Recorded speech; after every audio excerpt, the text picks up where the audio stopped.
বয়সটা 40 ছুঁয়েছে বেশ কমাস হলো, তবুও ক্লাব কিংবা জাতীয় দল সবখানেই রেলেভেন্ট ক্রিশ্চিয়ানো রোনালদো। ফিটনেস কিংবা পারফরম্যান্সে এখনও তিনি তার দলের সেরাদের একজন। কদিন আগে শেষ হওয়া নেশনস লিগে ছিলেন সেরা গোলদাতাদের লিস্টে 2 নম্বরে। পর্তুগিজ এই ফরোয়ার্ডের এমন পারফরম্যান্স প্রশংসা কুড়িয়েছে বিশ্বব্যাপী। সেই CR7 এর প্রশংসায় এবার মুখ খুলেছেন তারই চিরপ্রতিদ্বন্দ্বী লিওনেল মেসি।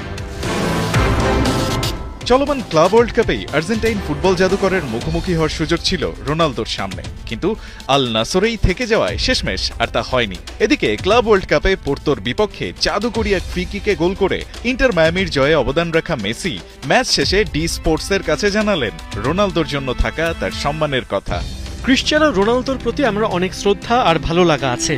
ও যেভাবে দুর্দান্ত একটা ক্যারিয়ার গড়েছে আর এখনো যেভাবে সর্বোচ্চ পর্যায়ে লড়াই করে যাচ্ছে, সেটা সত্যি দারুণ প্রশংসার যোগ্য। খানিক বাদে রাইভাল হলেও দুজনের ভেতরের সম্পর্কের ধরনটা কেমন তা জানিয়েছেন অকপটে। রোনালদোর সঙ্গে প্রতিযোগিতাটা ছিল মাঠের ভেতরেই। আমরা দুজনেই চাইতাম নিজেদের দলের জন্য সেরাটা দিতে, তবে সবকিছু মাঠে সীমাবদ্ধ ছিল সব সময়। মাঠের বাইরে আমরা একদম সাধারণ মানুষ, আমরা বন্ধু নই, কারণ একসাথে সময় কাটানোর সুযোগ হয়নি কখনো, কিন্তু আমরা সব সময় একে অপরকে সম্মানের চোখেই দেখেছি। ক্রিশ্চিয়ানো রোনালদোকে নিয়ে আর্জেন্টাইন ফুটবল জাদুকরের এমন মন্তব্য আরেকবার যেন প্রমাণ করল স্পোর্টস ওয়ার্ল্ডের বিখ্যাত সেই উক্তি, rival not enemy. Ryan Ahmed, ৭১।